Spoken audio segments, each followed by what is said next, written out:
Betsy, set us off. What are we talking about today? Hey, so we're talking about episode 3 of The Penguin. It's called Bliss. I'm actually getting the episode name correct this time. A lot of it is a flashback stories for Victor, who's kind of the everyman character who helps us understand uh, Oz in particular in the story world in general.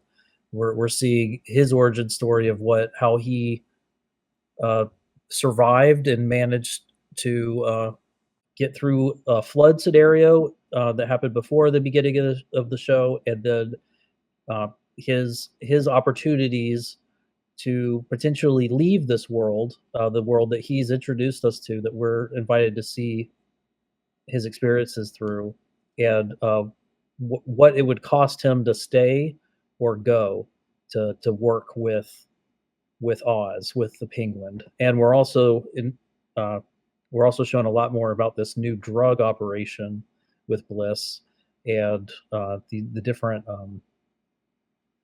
Johnny Vitti and these and Sophia, these different characters trying to set up an operation to sell this new drug and own the market in this particular corner of Gotham. Very cool. And Twitless, which comic book are we going to be referencing during our discussion? So issue 2 of Penguin, Pain, and Prejudice, whereas in the Penguin show, we had the past and present bouncing back between those two for the show for Victor.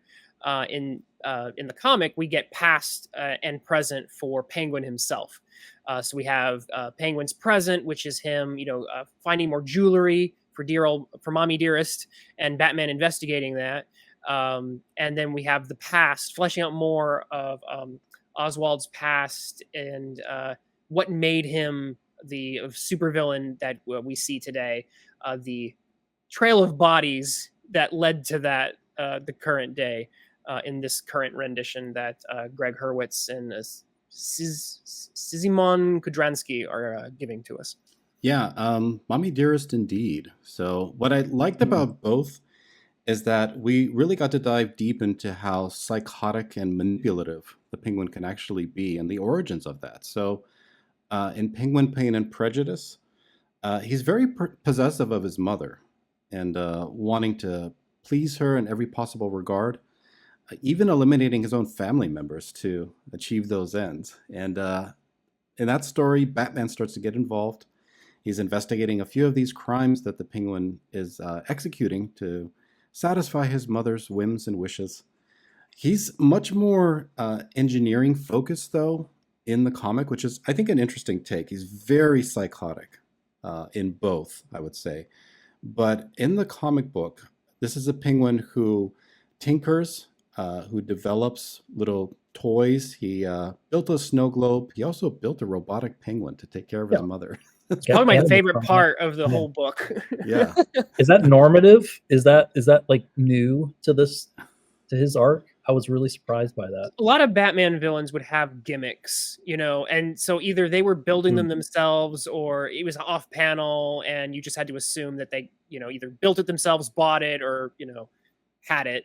Whenever Joker pulls out his, boxing gloves and other toys that he's got, you're going, okay, he's either buying this from Villains R Us, or he's essentially or he's designing them himself, which makes a lot of Batman villains usually a little bit of a tinkerer, even if they're not like super roboticists. They're usually got some level of gadgetry of some kind. Joker is a chemist by trade, isn't he? Or is that something from the movies, maybe? Not entirely sure. I think certain renditions are. Right. But it's sometimes more than that, right? Because again, he has like the trick gadgets and toys that he's, he brings to like I said, the boxing glove, and things of that nature. That fits well, I guess, because it's such an urban story world. They're getting at, engineers, chemists. They're trying to get at these kind of mechanistic career paths, I guess. All these villains are super smart, apparently. So, yeah. Joker in the Penguin, who we're talking about today, in the TV show isn't that smart, though. That's an interesting twist. He's much more of a grunt, derided, disrespected. Sophia Falcone doesn't seem to value him or respect him at all. He's a useful asset and a tool for her. What's your take on that, guys? Yeah, the feelings clearly mutual, and that's what's kind of fun is that those two. It's been written well that Sophia never fully trusts Oz, and Oz clearly never trusts Sophia. Those are the two characters that should never trust each other, so that you've got that core tension going on. Normally, even the stuff he's able to pull off on other characters above Sophia, never works on her, and that's always interesting because they're ultimately going to be facing off against each other. I feel like that's what's being foreshadowed here. Is her insanity kind of a protection? Because it seems like she's almost too crazy to trust anyone, and that's what keeps her at arm's length with the Penguin.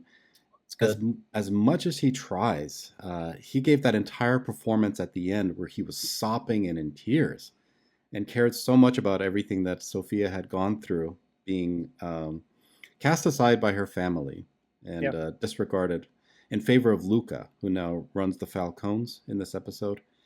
And her being sent off to Italy under the threat of punishment if she did not abide by their wishes. So it's a good line where Johnny Vitti says, either you're on the boat or I'll tell them that's what you did. Yeah. That's great mafia writing right there. I like that. Exactly. Mm-hmm. Yeah, she's not exactly very highly regarded. And so it's almost like the insecurities both of them carry is what allows them to keep that distance, maintain that distance, and to be able to continue to execute their plans to manipulate the people around them. He was showing that quite deftly today, or in this episode, where he engaged with the triads to try to get them to distribute the narcotics that she was developing, and figured out some way to involve Vidi Falcone to also support the endeavor. Was it Falcone? Vidi? Yeah. Vidi's part of the Falcones. Yeah. Okay. He's just the made man within the family. Yeah. To involve that's him. right. Yeah. Because he's not. It's Johnny Vidi, which he's part of the Carmine. He's part of the Falcone enterprise. Right. So involving him and getting support for this new drug endeavor through this Chinese drug distribution group. So all of them being very diversity. True diversity in action. Yeah, exactly. Hey, you got to have a Chinatown. Yeah, exactly. One thing I want to get high to. One thing I want to point out, though, about this episode is that Penguin is in it. And he plays an important role in it. But I would argue that the point of view for this episode is almost entirely Vic. He's really the character we're following through most of the episode. We see a lot of the things that happen in it through his eyes. It's very much meant to be his character arc. And it's setting aside some of my complaints about the show in general regarding, whether this is really a superhero or supervillain universe, I have to say that Vic's character arc was quite compelling, because you have a young man who has got a lot of identifiable and relatable traits. He's a young man at the very beginning who he's got a girl he likes. He's got a dream for something more than the poor apartment complex he lives in. He's got parents that are good, but they don't like his friends. These very relatable qualities. And then the climax from the Batman movie happens.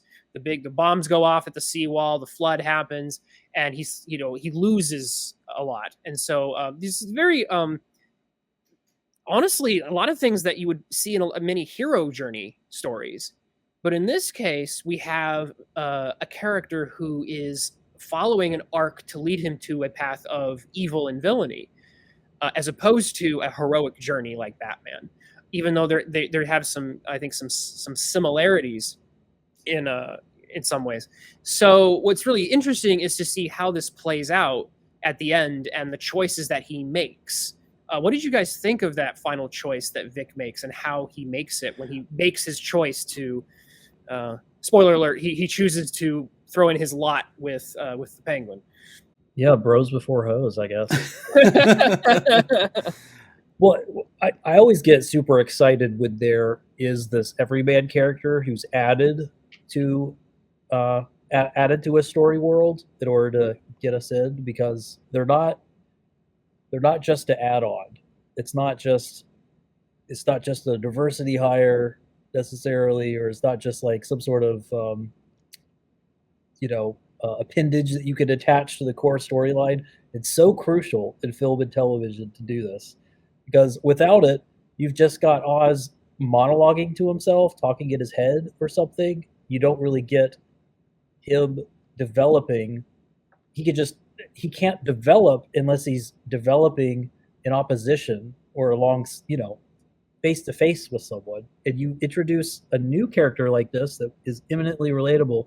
Now we get to see Oz grow through his relationship with this new character, who is our access point to the story. So he's relating to us, Oz is, through Vic.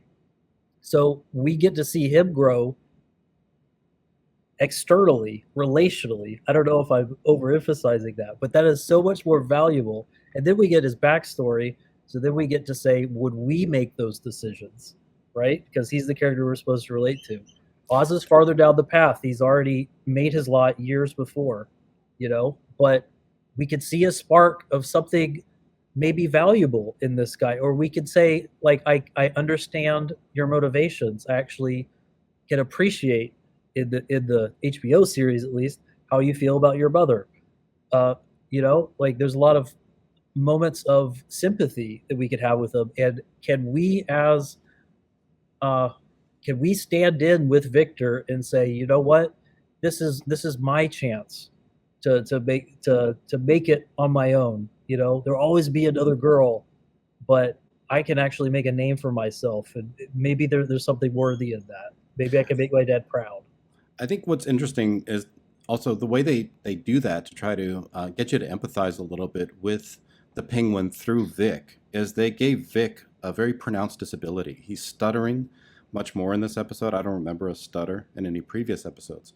And maybe that was meant to illustrate for us a little bit why the Penguin would have empathy for Vic.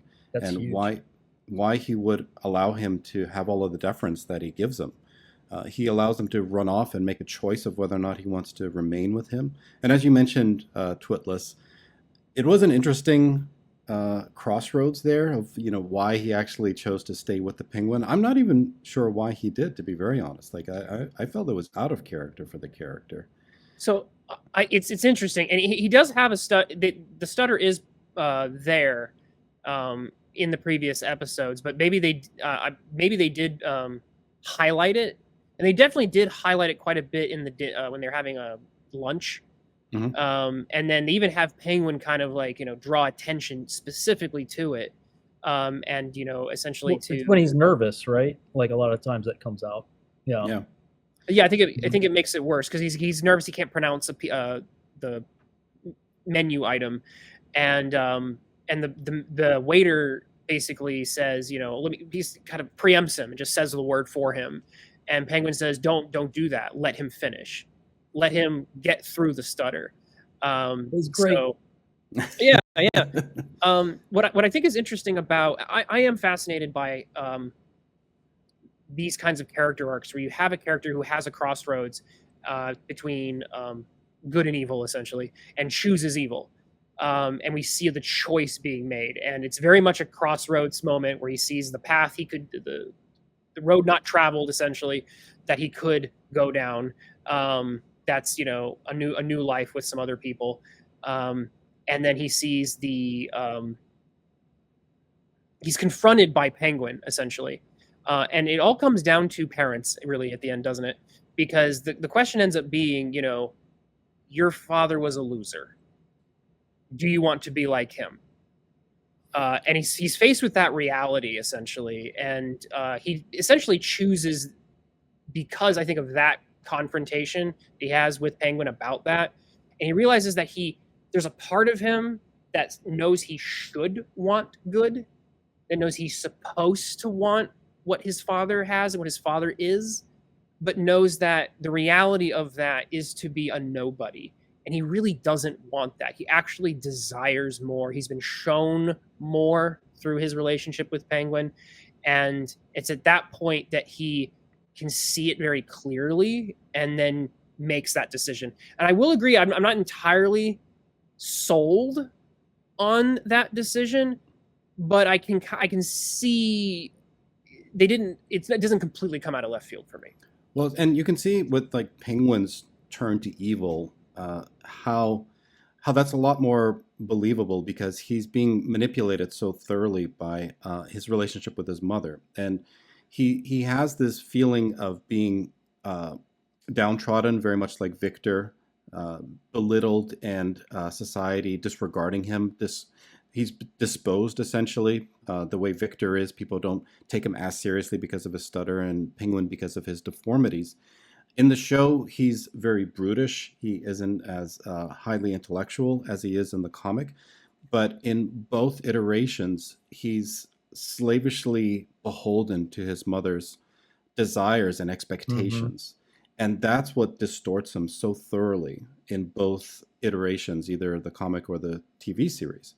In the comic, it's sold much better, I think. The mother is detached from him and disengaged. She's much more fascinated by his siblings and his father. And the only reason why Penguin feels that he needs to fight for her in such a desperate way is because he's constantly confronted with all of these people that want to take her away from him and tell him that he's undeserving of her and to be a part of this family that he was born into.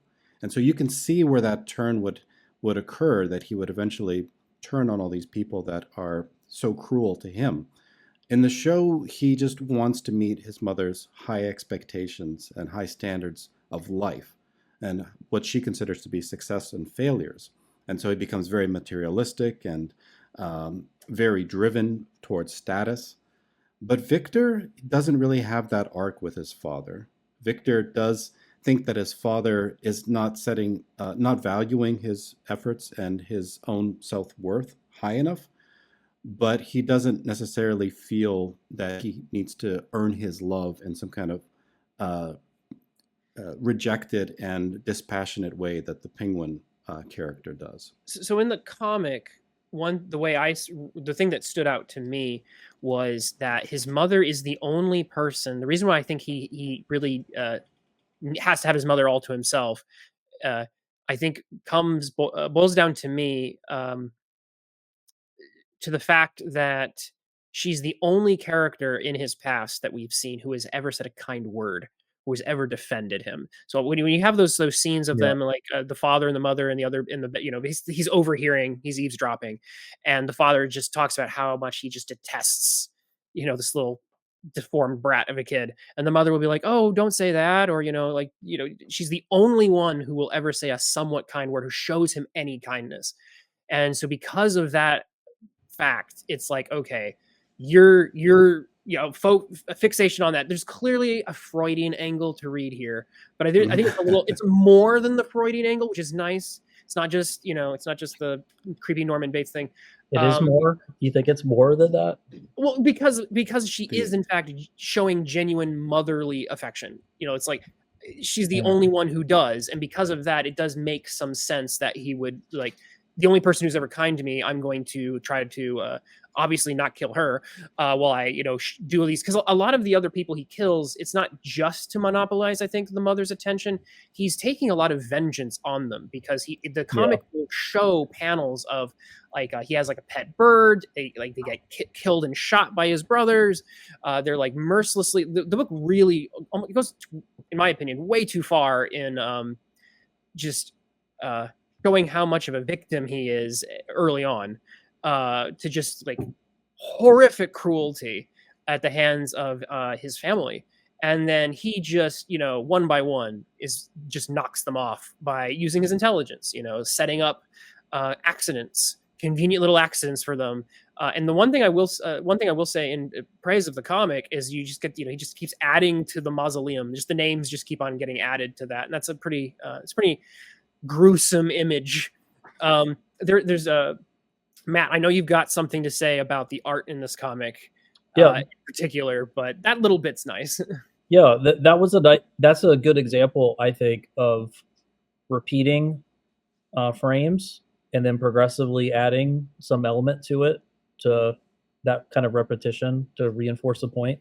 It was really nice. They could have done it in 3 different panels from 3 different angles, and that would have been less compelling, I think, than the exact same angle with the text added. I'm talking about the little slots at a mausoleum where someone gets buried in a little, what do you call those little honeycomb alcoves in the wall? Mhm. We're seeing 3 of his brothers fill one of those slots after each murder, each sociopathic murder. I think that was strong. Speaking of repetition, though, like let's get that awesome hot take you've got on, because I know this because we've had these conversations before about the thing that comics do, good or bad, and we've had some interesting conversations about it, about copy paste panels and their usage in Copy pasta. Yeah. So Matt, walk us through your thoughts on that, and in particular, there's a particular page that serves as a very interesting example of that. Yeah, well, and we'll throw it up here now for you guys to see. It's so Twitless is already he did not keep his powder dry, and he actually brought a counterpoint to be interesting. So briefly, I will just say this happens in a particular moment in this issue where the Penguin is probably breaking from reality the most, and there's an argument to be made that intentionally making a comic page poorly reinforces this narrative point of, because it breaks you from the story. It actually makes the story harder to read. And some really kind of strange things happen where he just kind of pops into the panel and then it's the same image, but his head is like rotated digitally to repeat, and then they kind of shrink a couple panels, and that kind of I'm already kind of gaslighting myself into thinking maybe there's some intentionality with this. It's really kind of genius, but it's almost this like mechanistic clockwork kind of inhumane use of these panels actually might be selling the story point. It might not be the artist phoning it in. It might actually, there might be some intentionality that actually. But normally when you see this technique, you very much, I know this has been a soapbox for you on social media even, about how you do not typically, and maybe even in this case perhaps, you're not in favor of repeated sequential copy and paste repeated images. So and to you, you think that they are a sign of shoddy workmanship in comics. And so what is your reasoning for why that is? Yeah, I mean, you're not demonstrating this. You're not doing storyboarding the way storyboard artists do. You're not indicating some sort of cinematic theme of slowing down time and showing subtle movement or no movement over a protracted period of time. You're not doing any of those things. You're just freeze framing for multiple panels, which people have done in film, and they dropped it like a hot potato because it was a quick fad, and it was not considered very cinematic to just freeze frames and make people stare at as a frozen frame, because it kicks people out of the story, and it's always kicked me out of the story.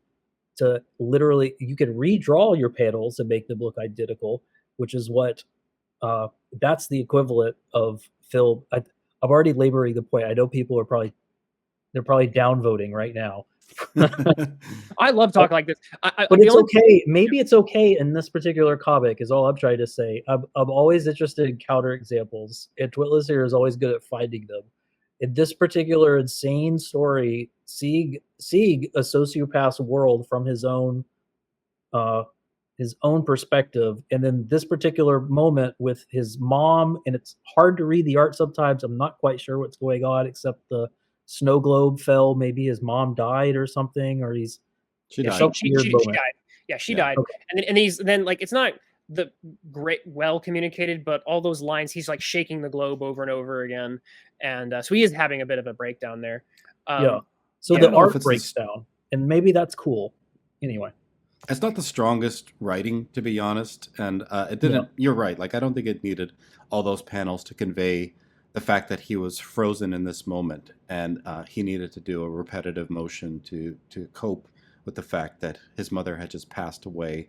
I kind of agree that it's not really strongly conveyed in the art here. I just want to say that I do think that copy paste panels are often a lazy crutch. However, I do kind of like the bottom tier and only the bottom tier, because not only do we have the repeated panels, but they're kind of shrinking.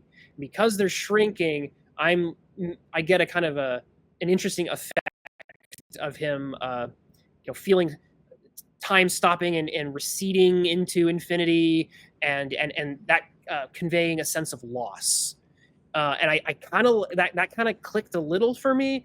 The technique is still a shortcut, and even though comics is an art form that doesn't just use shortcuts, it is a art form of shortcuts. Mhm. There's still a certain laziness that often pops up, and we do see this a chunk in mainstream comics. And I will add this to final bit to reinforce Matt's point. I think it gets even more egregious. It compounds the effect when you have copy and pasted panels that are also heavily photo referenced, because that's like two shortcuts, right? Two big shortcuts being like compounded on each other.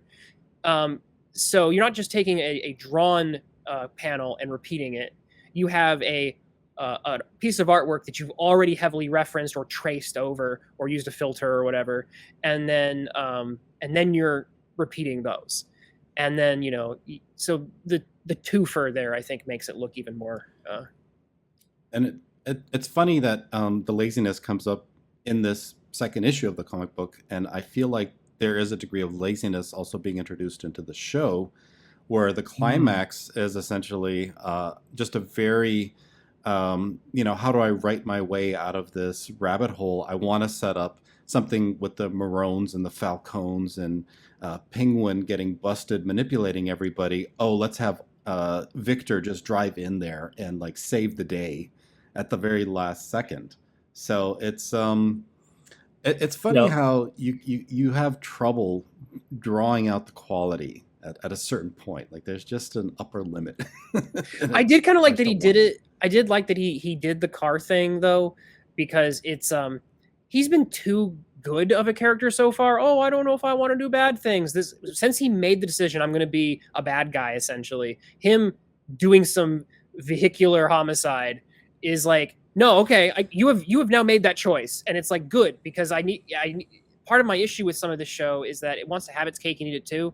It wants to have the characters be like despicable mobster scums in some cases, and then be like, oh, but he's just a nice, relatable guy too. And it's like, at a Yeah. certain point, you're going to be doing very criminal things. And Vic does start, he starts dealing drugs. And then it's like, but even then, it's like, oh, well, maybe he's just, pressured into it and peer pressure. No, now he's doing violence. I did want So the heel turn. I'm just not sold on it. He spent most of Mhm. the episode traumatized over the fact that Riddler blew up Gotham and flooded it while he was out on a Yeah. date with his girlfriend. And then this show has a pining, trauma thing. Yeah, definitely. yeah, and then pining over wanting to run away with her from all the insanity. So both of them lost their parents. I think that was hinted at in this episode during that flood. So they were both essentially orphans at this point, trying to find their way. I don't think that's ever been clearly stated, but I think that was the implication. So yeah. Now it's gonna be interesting how Sophia gets developed from this point onward. Because now she's been thrust into something of a victim situation. I'm going to be, because it was Twitless, you brought it up in an earlier episode. You struggle to see how Batman can exist in this story. We've got so many competing kind of anti-hero people that we can kind of root for their better intentions. They're so well-rounded in themselves. Like the story world feels complete. There's no Batman-shaped hole in the story at all. And the more these characters experience tragedy and experience the result of screwing each other over, the more it starts to feel like I really don't, am I going to root for Sophia now because now it's out that Oz is the bad, has been playing both sides. But rooting for Sophia, I can't really root for a Batman. You know what I And mean? what was really interesting, actually, and we probably won't get much time to talk about this, but the comic did a great job of introducing and integrating Batman into the Yes. Penguin's storyline, showing that Penguin viewed him as a reflection of himself in an idealized way and something that he had to rebel against and defy. Who is that guy to get all of this glory and attention? He's a strong physical specimen. I can be that too in my own way.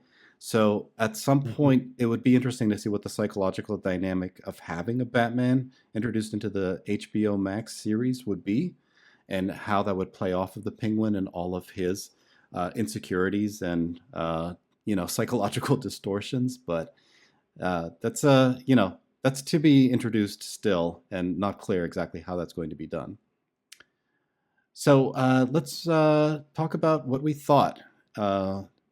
Episode 3, you guys still sold on the series, or is it already starting to lose you a little bit?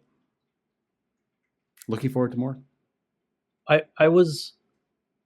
continue to think that it's good writing, but it's starting to get in that mid-season slump already, where I'm a little worried. Like they're just kind of building their case slowly for a climax that I'm starting to realize is just going to be another season of Sopranos. It's going to be hard for me to see. As cool as that is, it's going to be hard for me to see how that um, becomes the superhero story. I'm already walking back what my initial thoughts were. It's just going to be good entertainment. They're not really going to be able to tell a good villain arc with this. I think one of these people is going to turn into a hero, and then the whole thing closes up and there's no Batman. I think that's my thoughts. And the comic was I like this comic more than issue 2 was better than issue 1. I thought. Yeah, absolutely. Yeah. I've made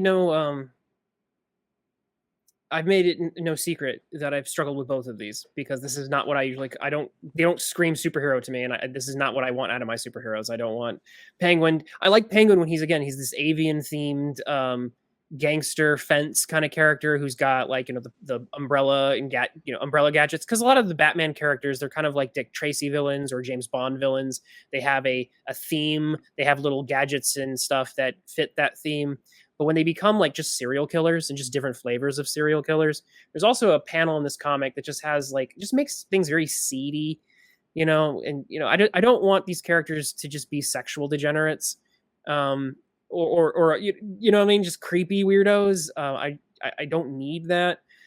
So both the show and the comic just have some problems with that for me. They're just trying to be so edgy, and it's so bizarre that DC, that has the most fanciful superhero characters, consistently tries in many projects to pursue the most down in the dirt, unfanciful vision of things. It's still so perplexing to me. Why do I need to see, why do I need to see these characters, in the bathroom? Or you know what I mean? Like this is just I don't need to see that. It's just not part of the fantasy.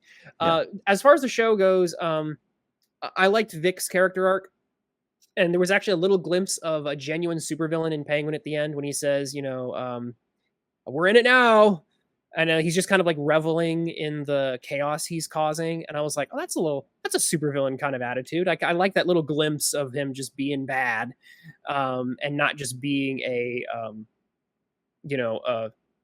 quote end quote, quote, well-rounded character, end quote, like Tony Soprano, with a Batman around somewhere. I will say that, yeah, again, I guess I'll say that for later, but yeah, I guess we'll see. I'm enjoying both. I'm a little less sold on this episode. I didn't particularly like Victor's character arc here. I felt it was a little forced and convenient. I did like Penguin, Pain and Prejudice issue 2. I think that series is really starting to pick up, and I'm looking forward to more. Thank you very much for checking out the video. Subscribe, like, and stay tuned for more.